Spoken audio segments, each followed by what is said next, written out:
Hello दोस्तों, स्वागत करते हैं आप सभी का एक और नई वीडियो में। दोस्तों, आप सभी को पता ही होगा कि 2023 में जो एग्ज़ाम होने वाला है वो बहुत ही हार्ड एग्ज़ाम होगा और साथ में कई सारे गाइडलाइंस भी आप सभी को फॉलो करना होगा। यानी कि बहुत सारे नियमों के तहत आप सभी का एग्ज़ाम होगा। इसलिए बच्चा लोग, मैं आपसे बोलता हूँ कि आप अपने खुद के दम पर एग्जामिनेशन हॉल में अपना कॉपी लिखने का प्रयास करिएगा।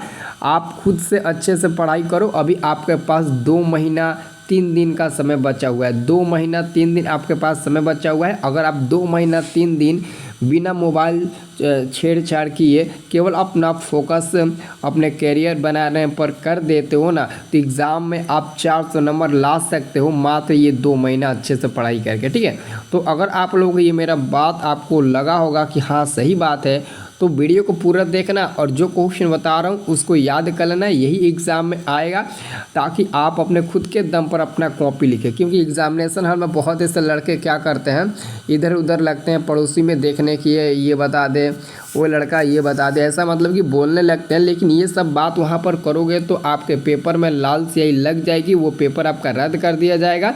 इसलिए मैं बोलता हूँ कि आपके पास 2 महीना समय है, तो इन 2 महीने समय को आप बर्बाद मत करो। अच्छा रिजल्ट आपका बन जाएगा। मात्र 2 महीना मेहनत करिए। अगर 2 महीने घर पर नहीं पढ़ते हैं तो मैं जो वीडियो दे रहा हूँ उस वीडियो को कम से कम देखिए।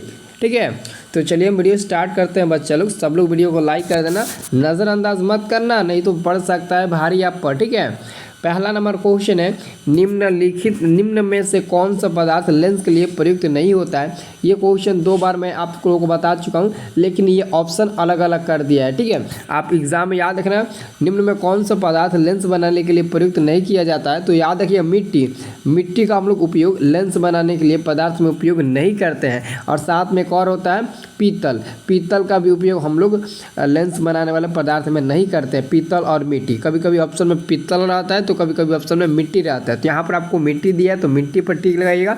2 ऐसे पदार्थ हैं जिनका उपयोग हम लोग लेंस बनाने में नहीं कर सकते हैं। ठीक है, अब देखिए दूसरा नंबर जी आपका प्रश्न है, निर्गत किरण और अभिलंब के बीच के कोण को कहते हैं। निर्गत किरण और अभिलंब के बीच के कोण को क्या कहते हैं।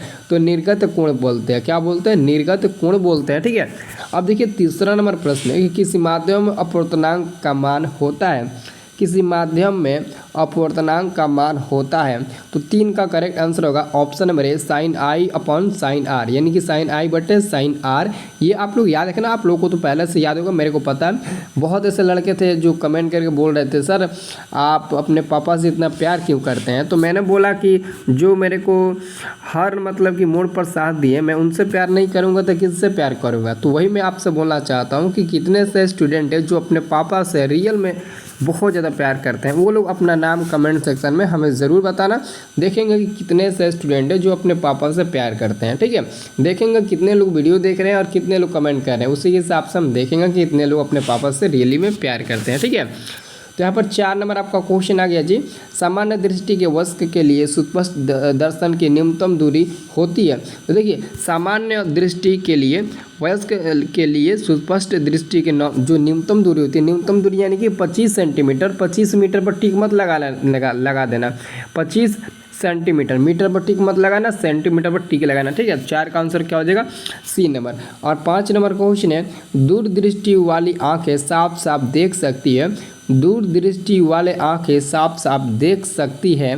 तो 5 का करेक्ट आंसर होगा ऑप्शन नंबर ए, दूर की वस्तुओं को साफ साफ देख सकती है। बच्चा लोग 5 का आंसर हो जाएगा आपका ऑप्शन नंबर ए। ठीक है, देखिए अभी आपका एग्ज़ाम का समय है। ठीक है, और एग्ज़ाम के समय में आपका कोई भी साथ नहीं देगा, ना ही आपका दोस्त साथ देगा, ना ही आपका पड़ोसी, ना ही रिश्तेदार। पड़ोसी तो कभी चाहेगा ही नहीं कि तू आगे बढ़, तू एग्ज़ाम में अच्छे नंबर ला, और ना ही रिश्तेदार कोई चाहेगा कि मेरा रिश्तेदार यहाँ आगे बढ़े। ठीक है, साथ देगा तो आपके माँ बाप साथ देंगे। इसलिए माँ बाप के लिए आप लोग कभी पीछे मत हटना कोई भी काम करने के लिए। ठीक है, अब देखिए आपका अगला क्वेश्चन है 6 नंबर। 6 नंबर क्वेश्चन है जी, कांच प्रिज्म द्वारा उत्पन्न श्वेत प्रकाश के स्पेक्ट्रम में किस रंग का झुकाव अधिक होता है। तो सिर्फ आप लोगों को अंत में देखना है कि क्या कर रहा है, झुकाव अधिक कर रहा है या फिर कम, झुकाव या फिर विचलन। अगर कम कहेगा तो आंसर अलग हो जाएगा, अधिक का आएगा तो आंसर अलग हो जाएगा। तो कह रहा है किसका झुकाव, किस रंग का झुकाव अधिक होता है, तो अधिक झुकाव किसका होगा, जिसका तरंगदैर्घ्य यानी कि वेवलेंथ कम होगा। तो बैगनी रंग का वेवलेंथ कम होता है इसलिए उसका झुकाव अधिक होगा। बहुत लोग लाल पर टिक लगाएंगे लेकिन लाल गलती हो जाएगा, लाल उस पर टिक लगेगा जब विचलन कम का है, क्योंकि तरंगदैर्घ्य लाल का ज़्यादा होता है तो विचलन कम होगा। तो जब बैगनी का विचलन ज़्यादा कम होता है तो इसका तो बैगनी का वेवलेंथ कम होता है तो इसका तरंग जो झुकाव होगा वो तो अधिक होगा ही, इसलिए आप लोग बैगनी रंग पर टिक लगाना, नहीं तो गलती हो जाएगा, एग्जाम में आपका 1 नंबर कट जाएगा। अगला क्वेश्चन है 7 नंबर, किस उपकरण में धन और ऋण का चिन्ह नहीं होता, यानी कि किस उपकरण में प्लस और माइनस का चिन्ह होता ही नहीं है, कोई बताएगा। हाँ वेरी गुड, आंसर क्या, कुंडली में प्लस और माइनस का चिन्ह ही नहीं रहता है। जैसे कि बैटरी में प्लस और माइनस की चिन्ह रहती है ना, लेकिन कुंडली में रहती ही नहीं है। ठीक है, चलिए अगला क्वेश्चन है, इस क्वेश्चन को अच्छे से सोचिएगा।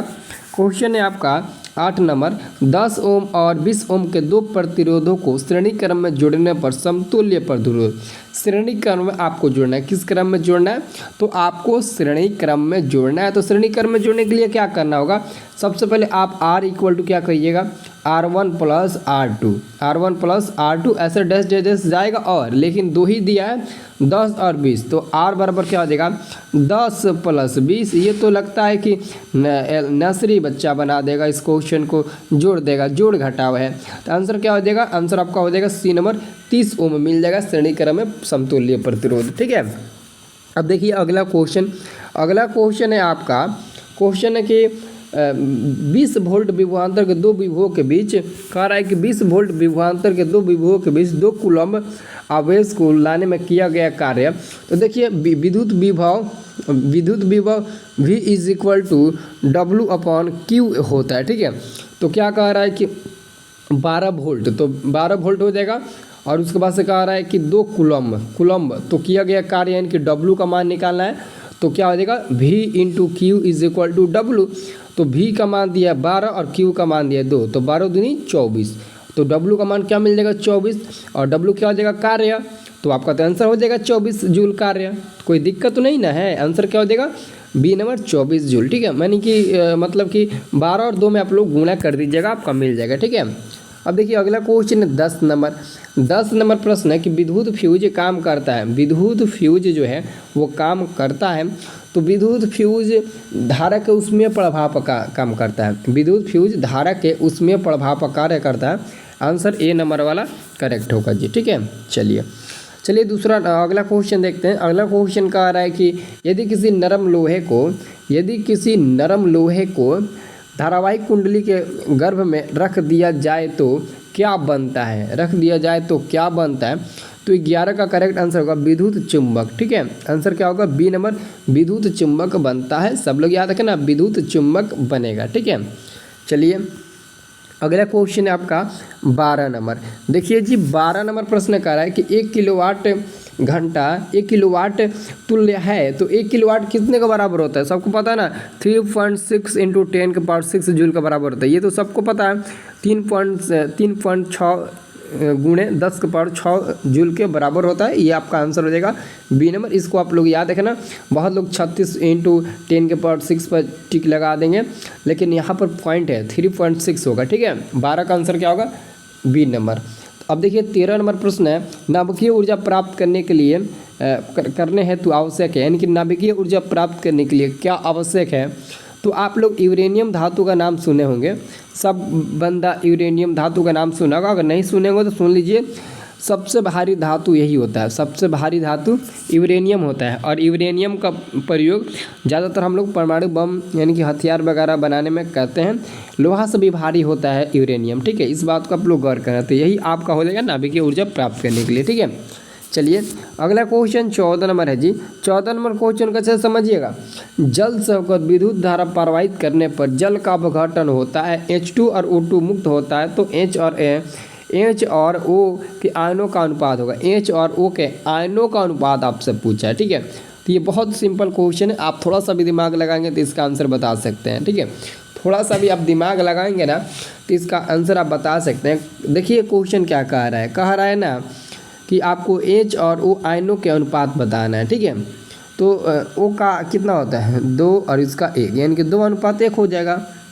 क्या हो जाएगा, ऑक्सीजन का यानी कि ओ का 2 होता है और इसका 1 होता है, यानी कि 2:1 हो जाएगा। चलिए अगला क्वेश्चन है 15 नंबर। 15 नंबर प्रश्न है जी आपका, देखिए 15 नंबर प्रश्न क्या कहता है, भोजन का पाचन तथा पकाना किस प्रकार की अभिक्रिया, यानी कि भोजन का पचना का है या फिर पकाना, या किस प्रकार की अभिक्रिया होती है।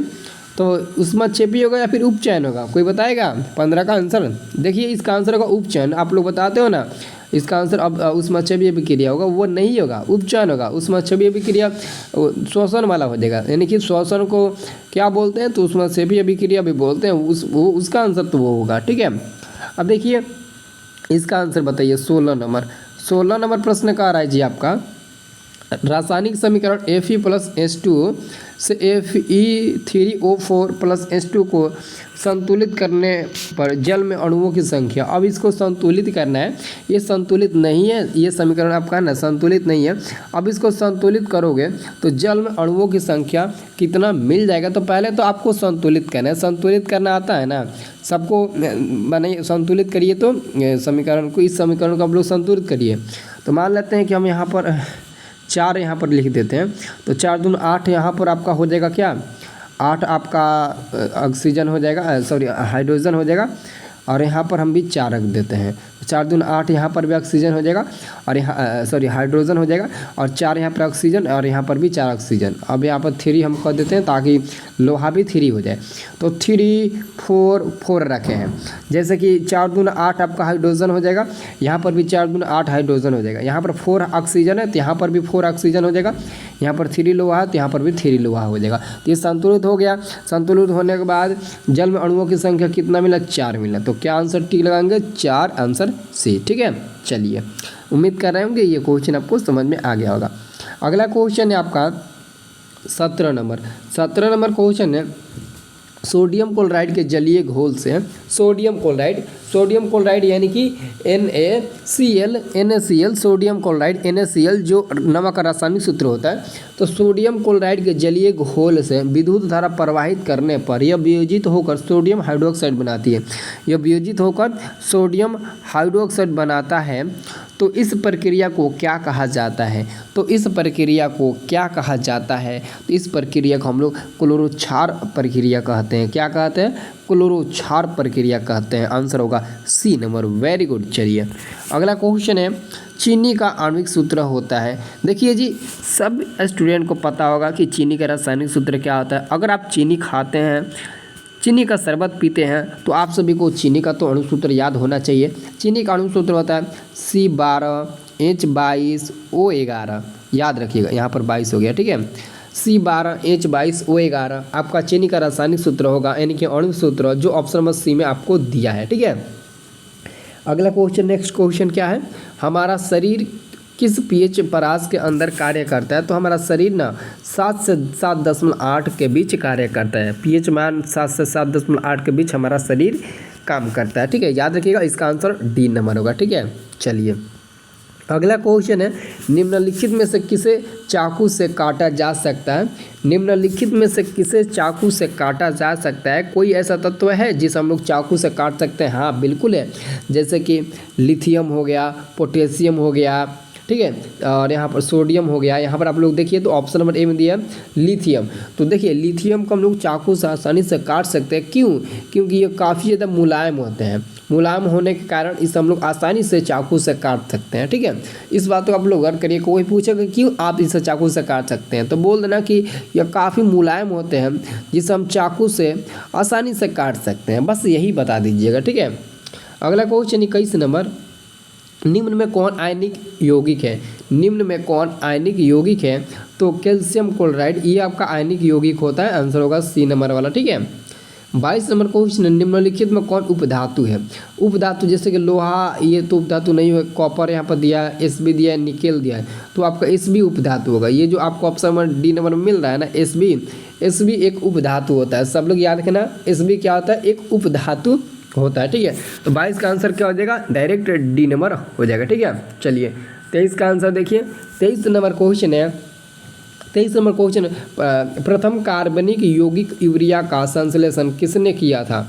किसने किया था? बोहर ने किया था, बोहर, ठीक है, नाम ही है उनका बोहर, ठीक है। आंसर होगा बी नंबर 23 का। 23 का आंसर क्या होगा? बी नंबर, बोहर ने किया था, ठीक है, जिसको हम लोग BO बोर्स मॉडल के नाम से शायद जानते हैं, ठीक है। चलिए अगला क्वेश्चन है 24 नंबर।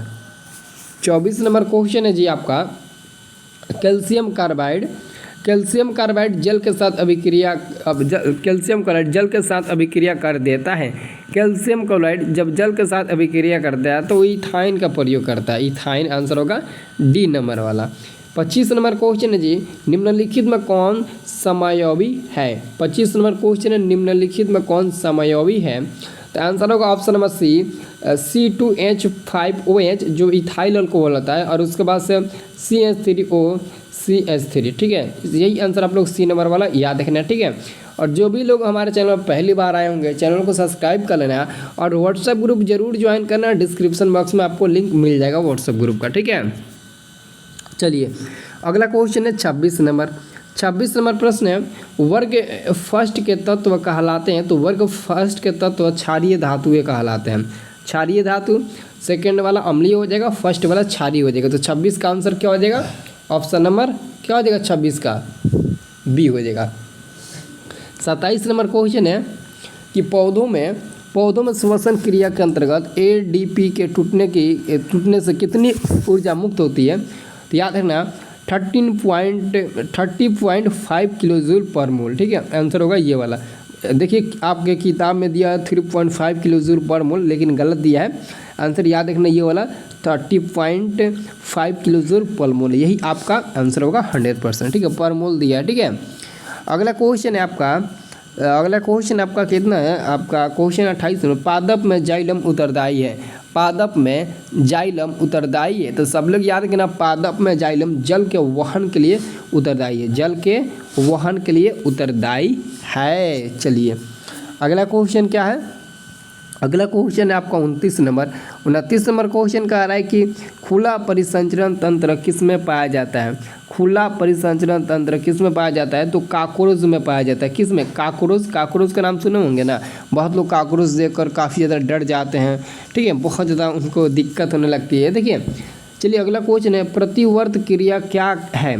प्रतिवर्त क्रिया क्या है? लार आना, रक्तदान, हृदय गति या फिर सभी? तो 30 का हम लोग करेक्ट आंसर देंगे ऑप्शन नंबर डी पर, सभी। हृदय गति, रक्तदान, लार आना, ये सभी क्या है? प्रतिवर्त क्रिया का एग्जाम्पल है। चलिए अगला क्वेश्चन है, कोमल मस्तिष्क सुरक्षित रहता है। ये आपका क्वेश्चन बहुत इंपॉर्टेंट है। कोमल मस्तिष्क सुरक्षित रहता है, तो 31 का आंसर होगा ऑप्शन नंबर ए, मस्तिष्क गुहा में सुरक्षित रहता है, बिल्कुल, ठीक है। आंसर क्या हो जाएगा? ए नंबर। 32 नंबर क्वेश्चन है, मानव शरीर में सबसे लंबी कोशिका कौन है? मानव शरीर में सबसे लंबी कोशिका कौन है? तो 32 का आंसर होगा, 32 का करेक्ट आंसर क्या होगा? हाँ, very good, option number C होगा, तंत्रिका कोशिका। मानव शरीर में सबसे लंबी कोशिका यही होती है जी, ठीक है। अगला क्वेश्चन है आपका 33 यानी कि 33 नंबर। 33 नंबर प्रश्न है, मुकुलन द्वारा प्रजनन किसमें होता है? मुकुलन द्वारा प्रजनन किसमें होता है? तो 33 का आंसर क्या होगा? 33 यानी कि आंसर होगा बी नंबर, ईस्ट में होता है। किस में होता है? ईस्ट में होता है। आंसर होगा आपका बी नंबर, ठीक है। चलिए अगला क्वेश्चन है आपका 34 नंबर, फूल में नर जनन अंग होता है। फूल में नर जनन अंग होता है, तो 34 का करेक्ट आंसर क्या होगा जी? 34 का करेक्ट आंसर होगा ऑप्शन नंबर पुंकेसर, ठीक है। पुंकेसर का नाम तो आप लोग सुने होंगे। जबकि अगला क्वेश्चन है, मनुष्य के 22 जोड़े क्रोमोसोम को क्या कहते हैं? मनुष्य के 22 जोड़े क्रोमोसोम को क्या कहते हैं? ऑटोसोम या फिर एक्स क्रोमोसोम या फिर लिंग क्रोमोसोम या फिर वाई क्रोमोसोम? तो ये क्वेश्चन थोड़ा हार्ड लग रहा है, बट ये बायोलॉजी के लिए बहुत ही इंपॉर्टेंट क्वेश्चन है, ठीक है। याद रखना, ऑटो क्रोमोसोम, ठीक है। अगला क्वेश्चन है, पक्षी और चमगादड़ के पंख है। पक्षी और चमगादड़ के पंख होते हैं, तो समजात या फिर समृद्ध, ये तो कई बार बता चुके हैं, ठीक है, कई बार हम आपको बता चुके हैं, ठीक है। अब देखिए अगला क्वेश्चन आपका, प्राथमिक उपभोक्ता कहलाते हैं। प्राथमिक उपभोक्ता क्या कहलाते हैं? तो प्राथमिक उपभोक्ता शाकाहारी कहलाते हैं। क्या होते हैं? शुद्ध शाकाहारी कहलाते हैं। अगला क्वेश्चन है, ओजोन के एक अणु में परमाणु की संख्या होती है, तो ओजोन के एक अणु में परमाणु की संख्या 3 होती है। कितना होती है? 3 होती है। तो आंसर होगा सी नंबर। कोई दिक्कत नहीं ना है। चलिए, पेट्रोलियम का उपयोग होता है, बताइए तो मोटर वाहन में, वायुयान में या फिर जलयान में। तो याद रखिए पेट्रोल का उपयोग सभी जगह होता है। आंसर होगा डी नंबर, इनमें से सभी में होता है। ठीक है, चलिए अगला क्वेश्चन है आपका 40 नंबर। 40 नंबर प्रश्न का आ रहा है ना कि कोयला का मुख्य स्रोत क्या है? कोयला का मुख्य स्रोत क्या है? 40 नंबर प्रश्न पूछ रहे हैं आपसे। तो 40 नंबर का आप लोग आंसर क्या टिक लगाएंगे? कोयला का मुख्य स्रोत क्या है जी? हाँ, वेरी गुड।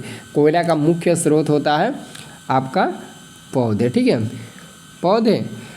अब सोचेंगे सर कोयला का मुख्य स्रोत क्या होता है, तो पौधे कैसे हो देगा? हाँ, यही होगा, कोयला का मुख्य स्रोत पौधे ही होते हैं। बट आप सोचेंगे सर क्यों? आप सोचिएगा, उसके बाद से बताइएगा। अगला क्वेश्चन, निम्नलिखित में कौन सा पद विद्युत परिपथ में विद्युत शक्ति को निरूपित नहीं करता है? तो I² ये वाला निरूपित नहीं करता है, बी नंबर वाला। ठीक है, बाकी V² VI² कौन सा पद निरूपित करता? अरे सॉरी कह रहा है कि कौन सा पद विद्युत परिपथ में विद्युत शक्ति को निरूपित करता है। यही गलती देखिए जब हम कर देते हैं तो आप भी एग्जाम में कर दीजिएगा। क्वेश्चन कभी कभी पूछ देता है निम्नलिखित में कौन सा पद विद्युत परिपथ में विद्युत शक्ति को निरूपित नहीं करता है, लेकिन यहाँ पर कह रहा है कि कौन करता है, डायरेक्ट नहीं को हटा दिया है। तो अगर नहीं रहता तो आप लोग आंसर टिक लगाते I² यही वाला आप देखे होंगे, लेकिन इसमें आंसर गलती हो जाएगा, बहुत ज़्यादा कन्फ्यूज किया है। आंसर होगा आपका ऑप्शन नंबर ए नंबर I² होगा। ठीक है, विद्युत शक्ति में I² ये जो है ना वो विद्युत शक्ति को निरूपित करता है। यही क्वेश्चन आप देखिए कितना कंफ्यूज करके दिया। आप लोग देखिए तो इस क्वेश्चन को एक नहीं 2 बार पढ़िए। ठीक है, अब देखिए 42 नंबर क्वेश्चन का आ रहा है ना, तांबे की तार की एक आयताकार कुंडली किसी चुंबकीय क्षेत्र में घूर्णित गति कर रही है तो इस कुंडली में प्रेरित विद्युत धारा की दिशा में कितने परिभ्रमण के पश्चात परिवर्तन होता है? तो 42 का करेक्ट आंसर होगा ऑप्शन नंबर सी, आधे। ठीक है, चलिए अब देखिए अगला क्वेश्चन है आपका 43 नंबर। 43 नंबर क्वेश्चन आपका, निम्नलिखित में से कौन पुनरुत्थान भवन का उदाहरण है? ये देखिए तो 43 नंबर 43 का आंसर होगा आपका बी नंबर, अमीबा। ठीक है, चलिए तो अगला क्वेश्चन क्या है जी? आपका अगला क्वेश्चन है 44 नंबर, कौन सा अजैव निम्नीकरण कचरा है? निम्नीकरण कचरा कौन अजैव निम्नीकरण कचरा है? टिश्यू पेपर, थर्मोकोल, केले का छिलका या फिर इनमें से कोई नहीं? तो देखिए 44 का करेक्ट आंसर होगा ऑप्शन नंबर सी नंबर होगा, थर्मोकोल। ठीक है, जो अजैव निम्नीकरणीय कचरा है। अब देखिए अगला क्वेश्चन आपका आ रहा है 45 नंबर। 45 नंबर प्रश्न का आ रहा है ना कि टिंडल प्रभाव प्रकाश की कौन सी परिघटना को प्रदर्शित करता है? टिंडल प्रभाव, तो टिंडल प्रभाव प्रकाश की कौन सी परिघटना को मतलब कि प्रदर्शित करता है जी? हाँ, वेरी गुड, प्रकाश के प्रकीर्णन को, स्कैटरिंग। ठीक है, आंसर क्या होगा? प्रकाश के प्रकीर्णन, लाइट ऑफ स्कैटरिंग। ठीक है, आंसर होगा डी नंबर। अब देखिए अगला क्वेश्चन, पुष्प का नर जननांग कहलाता है। पुष्प का नर जननांग क्या कहलाता है? तो 56 का आंसर होगा पुंकेसर, आंसर होगा ए नंबर। और अंतिम क्वेश्चन है विरंजक चूर्ण का रासायनिक सूत्र। विरंजक चूर्ण, ठीक है, विरंजक चूर्ण का रासायनिक सूत्र होता है कैल्शियम ऑक्सीक्लोराइड, CaOCl2। यही आपका विरंजक चूर्ण का रासायनिक सूत्र होता है, कैल्शियम ऑक्सीक्लोराइड CaOCl2। ठीक है, यही आपका 100% श्योर सही उत्तर होगा। ठीक है, तो आप लोग इसको याद रखिएगा। ठीक है, और जितना भी प्रश्न बताया उसको आप लोग अच्छे से याद कर लेना। आपको मैं जो शुरू में बात बताया तो उसको आप लोग लेकर चलिएगा। ठीक है, एग्जाम में अच्छा नंबर आएगा। ठीक है, विश्वास रखिए, एग्जाम तक हेल्प करेंगे आप सभी को। तो आप लोग कमेंट करिए अपना नाम लिखकर। ठीक है, सब लोग वीडियो को लाइक कर दो, डिस्क्रिप्शन बॉक्स में जाकर व्हाट्सएप ग्रुप में आप लोग जुड़ जाओ। ठीक है।